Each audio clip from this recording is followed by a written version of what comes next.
Shalom, selamat malam. Renungan malam Sabda Bina Umat Senin 27 November 2023.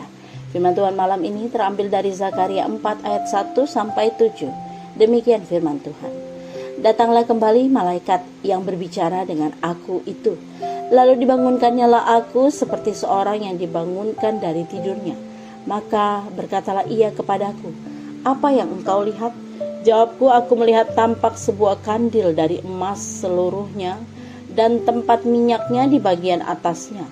Kandil itu ada 7 pelitanya dan ada 7 corot pada masing-masing pelita yang ada di bagian atasnya itu. Dan pohon zaitun ada terukir padanya, satu di sebelah kanan tempat minyak itu dan satu di sebelah kirinya. Lalu berbicaralah aku, kataku kepada malaikat yang berbicara dengan aku itu, apakah arti semuanya ini, Tuanku? Maka berbicaralah malaikat yang berbicara dengan aku itu, katanya kepadaku, tidakkah engkau tahu apa arti semuanya ini? Jawabku, tidak, Tuanku. Maka berbicaralah ia, katanya, inilah firman Tuhan kepada Zerubabel bunyinya, bukan dengan keperkasaan dan bukan dengan kekuatan, melainkan dengan rohku, firman Tuhan semesta alam. Siapakah engkau, gunung yang besar di depan Zerubabel? Engkau menjadi tanah rata. Ia akan mengangkat batu utama, sedang orang bersorak, bagus, bagus sekali batu itu. Demikian firman Tuhan.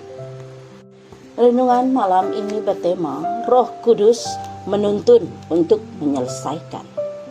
Patricia Brunkin, seorang profesor psikolog dari Universitas USA, mendefinisikan harapan sebagai emosi positif yang biasanya terjadi saat orang berada dalam ketidakpastian atau kondisi negatif. Secara umum, harapan berhubungan dengan hasil yang belum terjadi tetapi bersifat emosi. Umat yang kembali dari pembuangan kehilangan harapan dengan kota suci yang sudah runtuh. Saat membangun bait suci, Salomo memperkerjakan 150.000 orang dengan 3.000 mandor. Sedangkan orang yang kembali dari Babel hanya 50.000 orang, termasuk anak-anak, kaum perempuan, dan orang lanjut usia. Salomo memiliki dana yang tidak terbatas. Orang yang kembali dari pembuangan memiliki sedikit dana. Dalam kondisi seperti inilah harapan sebagai emosi positif menjadi hal yang sangat penting. Walaupun kondisi positif itu belum terjadi, tetapi sangat diperlukan untuk menyemangati orang yang kembali dari pembuangan. Penglihatan Zakaria kelima pada bacaan kita membangun harapan sebagai emosi positif. Kandil emas berukiran 2 pohon zaitun dengan 7 pelita dan minyaknya melambangkan Roh Kudus. Allah akan menaklukkan kekuatan kerajaan-kerajaan dengan kuasa Roh Kudus. Cara menaklukkan bukan dengan kekerasan atau senjata perang, tetapi dengan pekerjaan Roh Kudus yang mengubah hati manusia. Pada ayat 6 bacaan kita dikatakan, bukan dengan keperkasaan dan bukan dengan kekuatan, melainkan dengan rohku. Dengan kekuatan roh, Zerubabel, sang pemimpin rombongan pertama, orang-orang Yahudi yang kembali dari pembuangan pada tahun pertama pemerintahan Koresi, akan mulai pembangunan bait suci.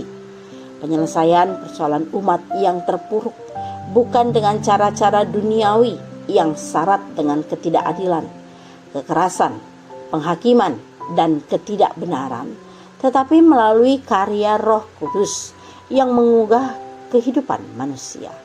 Mari membuka hati dan hidup untuk dituntun Roh Kudus dalam penyelesaian persoalan diri.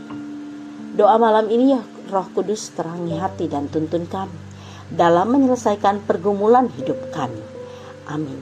Demikian renungan malam ini. Selamat beristirahat. Tuhan Yesus memberkati.